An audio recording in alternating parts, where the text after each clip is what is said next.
Hi, I'm Chef Michael Allemeier and welcome to my kitchen.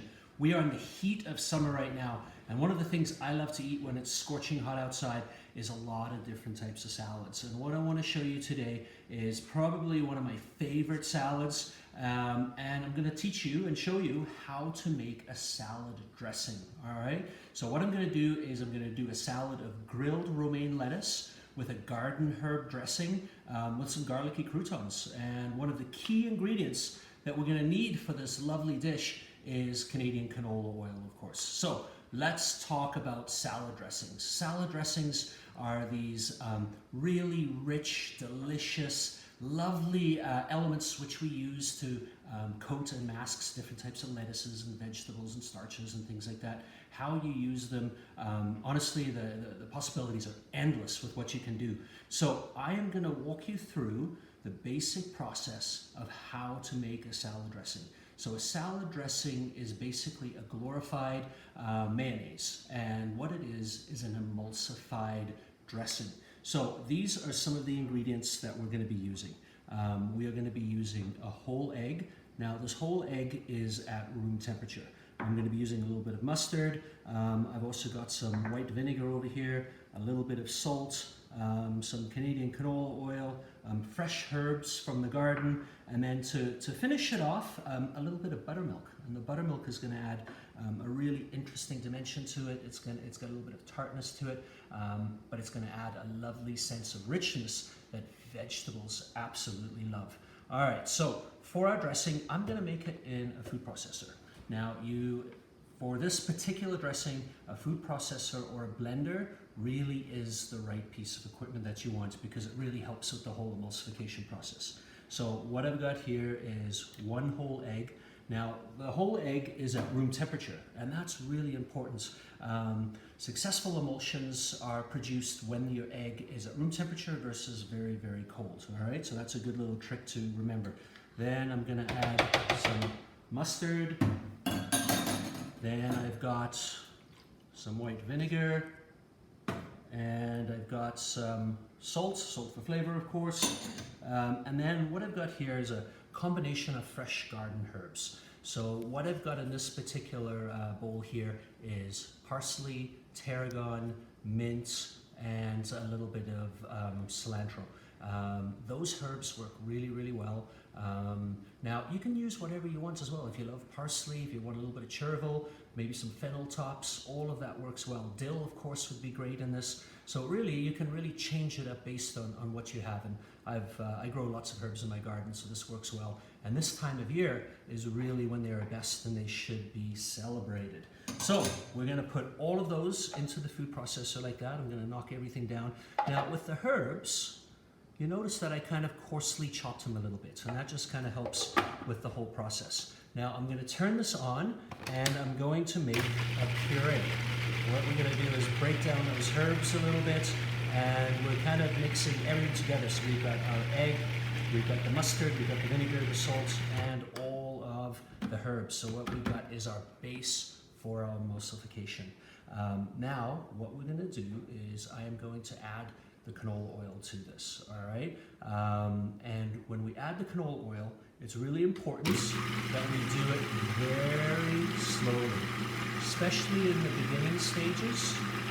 If I add the oil too aggressively or too quickly, what can happen is the emulsion can break. Now, what is an emulsion? You're probably asking yourself. An emulsion is when you bring two elements together that normally don't want to be together. So oil and vinegar, for instance. So vinegar is water-based, and naturally by their densities, they want to push away from each other. So what I'm using is the whole egg and mustard as my emulsifying agents on this. And that's what basically brings everything together. And this is literally the same way that you would make a mayonnaise as well, with the difference that I'm using a whole egg. And you're probably asking yourself, why on earth am I using a whole egg?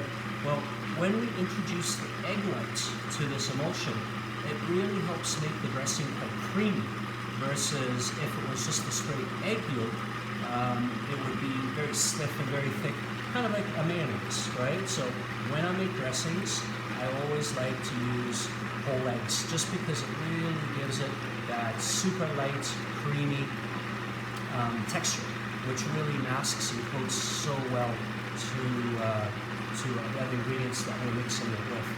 All right, and then as we get down towards the end, we can add the oil a little bit more aggressively because the emulsion is established.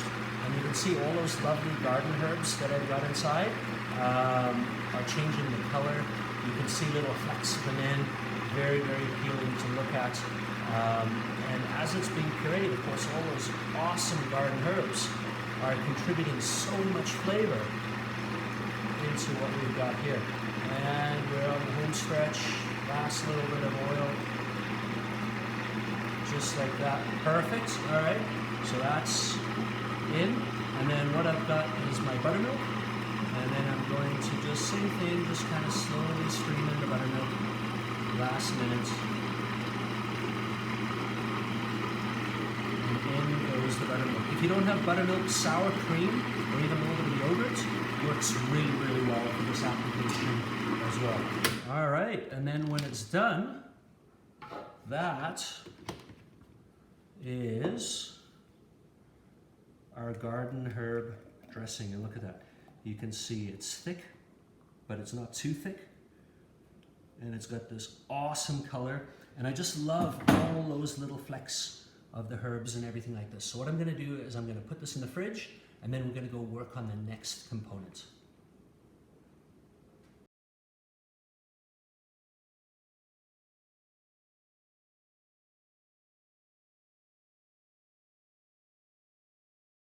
So now that my garden dressing is done, what I'm gonna do is make some garlicky croutons. So what we've got here is, this is a day-old bread that I've cubed, you know, kind of a nice 1/2 inch or 1 centimeter cube. This is some old focaccia that I made, absolutely lovely.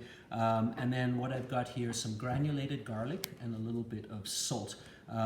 Garlic powder works just as well. I like the granulated garlic just because it's a little bit coarser, and the flavor I find is just a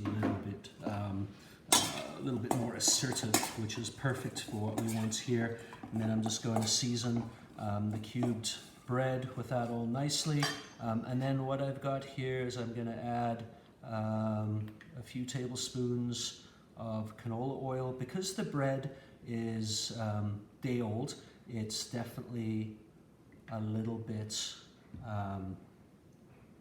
drier. So as a result, what the canola oil does, because of its lovely neutral rich elements, it really will help make this bread really flavorful and add a little bit of moisture to it. So a good ratio that I normally use for every cup of croutons or diced bread, I use 1 tablespoon of canola oil. That works quite well. So we're going to mix everything just like that. And then I'm just going to put it onto my roasting tray. Obviously a sheet tray or a cookie tray works really well. And what I want to do is just kind of spread everything out like that. And now it's ready for the oven. We're going to pop it in the oven, 350 degrees for approximately 10 to 12 minutes.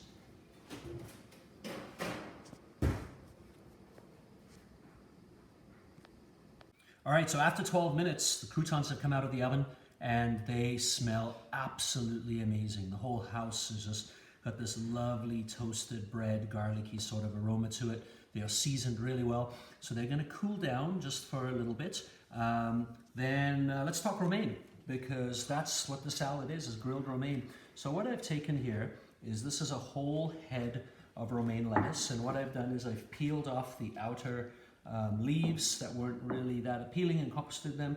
And then I've cut the head into quarters, just like this. And I find it's easier to wash them once they're cut. And I kind of just gently wash them into some cold running water to make sure there's no dirt inside. And these are now ready for the grill. So what we're going to do is head outside.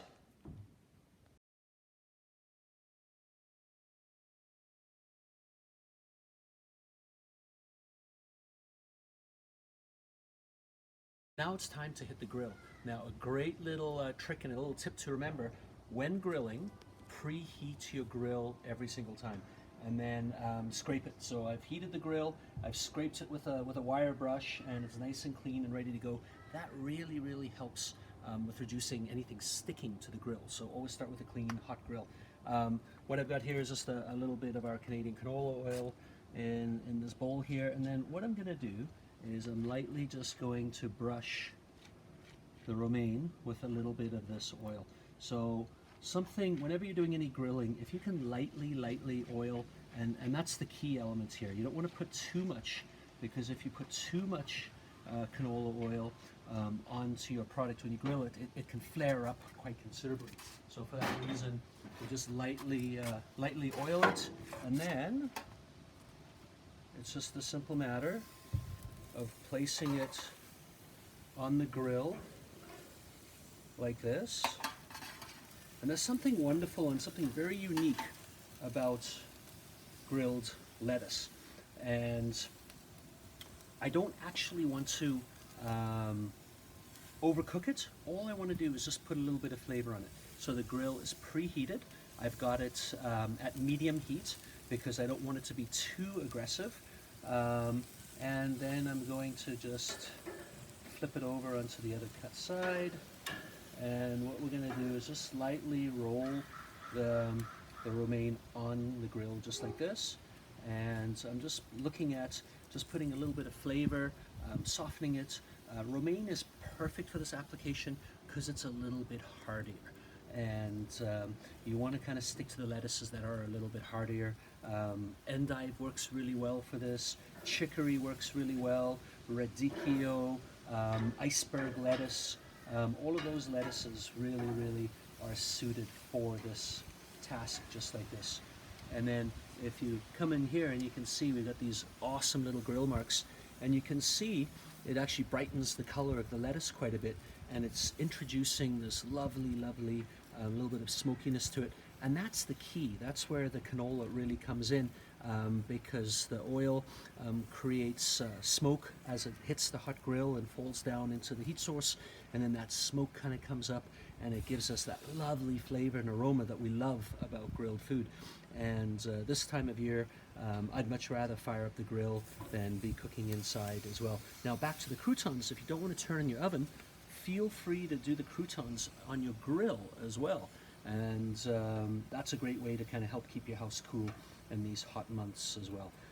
These are all ready now. You can see it doesn't take very long, just a couple of minutes, because I don't want to actually overcook it.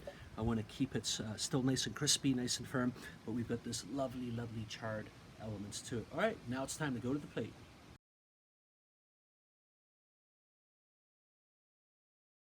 Now it's time to plate. So we've got our grilled romaine, we've got our garlicky croutons, we've got our garden herb dressing over here. And really what makes this so successful is the canola oil. It's neutral flavor, really allows all the other ingredients to really showcase themselves. It's such a versatile product. All right, so because this romaine is quite hardy, what I'm gonna do is I'm gonna start by putting a little bit of this dressing on the plate just like that. And then I'm going to take a look at this beautiful grilled romaine like this. And we're going to just do that, kind of create a little bit of a height. And then what I like to do, and this dressing is beautiful. It's not too thick, it's not too thin. You can see how it masks everything ever so lovely. Don't be shy, lots of great flavor in there. And then finally what I like to do is just put in some of these garlic croutons just like this. And this is great on its own, but I love it with a piece of grilled fish, or one of your favorite proteins, like whether it's a steak or a chicken breast or something like that. And there we go. That is my grilled romaine lettuce salad. The recipe's down below. I hope you've enjoyed it. Thank you very much.